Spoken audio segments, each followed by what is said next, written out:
So hello my dear friends, again welcome my YouTube channel master tools. आज के इस video में हम लोग कवर करने वाले हैं count if and count ifs function को, कि कैसे हम एक्सेल में काम करते हैं। हमारे पास ये उसकी डिफिनीशन दी हुई है और ये मेरे पास उसका डेटा दिया हुआ है जिसमें हम वर्क करेंगे। ये डिफिनीशन है और ये डेटा दिया हुआ है। तो पहले हम देख लेते हैं काउंट इफ क्या होता है। पूछ सकते हैं काउंट इफ क्या होता है मेरी। The count if is an Excel function that count the number of cells in a range that meet a single condition। कहने का मतलब कि जो मेरे पास टेबल दी रही है उसमें हम किसी एक पर्टिकुलर कॉलम पे वैल्यू काउंट करने जाएंगे तो हम कंडीशन लगा देंगे। अगर वो कंडीशन सेटिस्फाई करेगा तो वही वैल्यू काउंट करके देगा मेरा। आप डिफिनेशन पढ़ सकते हो हिंदी में। काउंट इफ एक एक्सेल फंक्शन है जो किसी रेंज में सेल्स को काउंट करता है जो एक कंडीशन को पूरा करता है।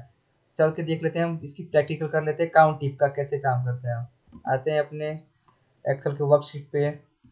हम यहाँ पे काउंट इफ है तो काउंट इफ प्रैक्टिस करते हैं। मेरे पास यहाँ एक टेबल दिया है जिसमें मेरा क्या है, नेम है, मार्क्स है और सब्जेक्ट है। हम यहाँ पे मार्क्स पे जो मार्क्स ये पट कलम है मेरा, इसमें हम उस वैल्यू काउंट करना चाहते हैं जिसके 50 से ज़्यादा वैल्यू हो, जिससे 50 से ज़्यादा मार्क्स आए हों। तो मैं यहाँ पर काउंट इफ परफॉर्म करूँ। देखो यहाँ पे इक्वल टू काउंट इफ लगाते हैं, ठीक है। काउंट इफ ये रहा मेरा, काउंट इफ को दिया मैंने। अब रेंज पूछ रहा है तो रेंज क्या देते हैं, ये वाला मार्क्स वाला। ये हम पूरा रेंज दे दिए यहाँ से। कॉमा पूछ रहा है, कॉमा लगाया मैंने।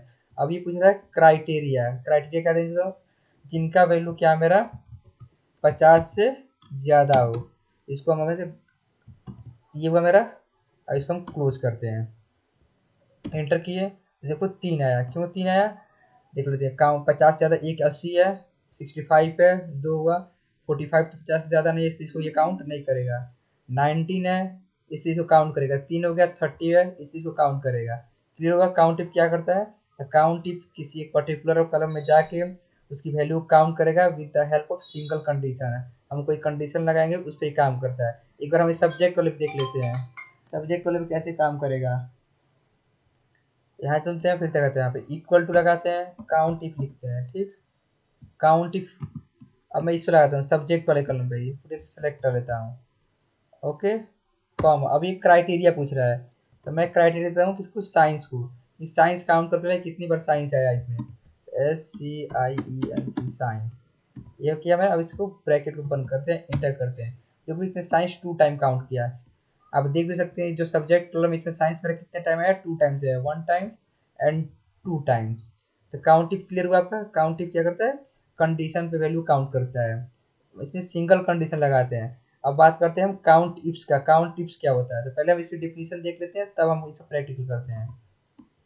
The count tips is an Excel function that count the number of cells across one या more range that meet multiple condition at the same time। देखो मैं आपको प्रैक्टिकल कर बताता हूँ कैसे होगा।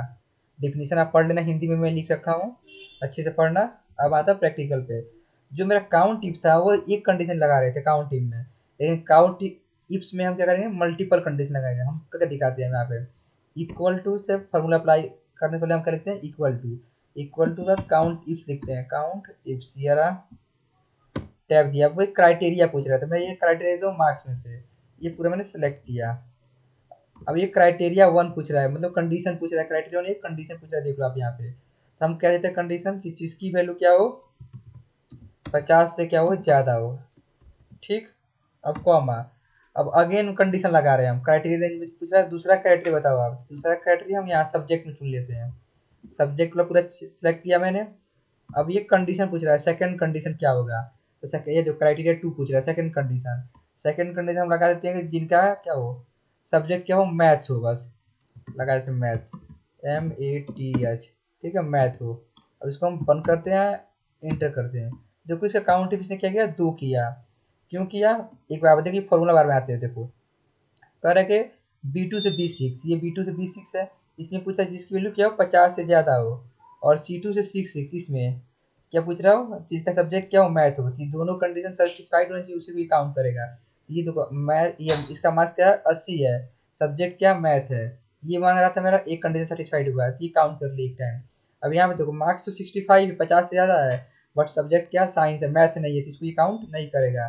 45 देखो यहाँ मार्क्स तो 50 से कम है, लेकिन सब्जेक्ट क्या, मैथ है, तो इसको भी काउंट ये नहीं करेगा। बट यहाँ पे देखो प्रिया का, ये जो प्रिया है मेरी, प्रिया के क्या मार्क्स मेरा 50 से ज़्यादा भी है और सब्जेक्ट भी क्या मैथ है, तो इसको ये काउंट कर लेगा 2 हुआ। और नीचे देखो सेटिस्फाइड नहीं कर रहा है, इसलिए इसने 2 किया। एक बार क्लियर आपको count if and count if clear हो गया होता है। काउंट इफ क्या करता है, वैल्यू काउंट करता है विद सिंगल कंडीशन। बाकी मेरा काउंट इफ क्या करता है, काउंट इफ वैल्यू काउंट करता है मल्टीपल कंडीशन के साथ। सो आशा करता हूँ आपको ये वीडियो समझ में आया होगा। तो चैनल को सब्सक्राइब करो, लाइक करो और ज़्यादा से ज़्यादा शेयर करो अपने दोस्तों में कि वो भी इस चीज़ को क्लियर करे अपने में। ओके, मिलते हैं नेक्स्ट वीडियो में, तब तक के लिए बाय।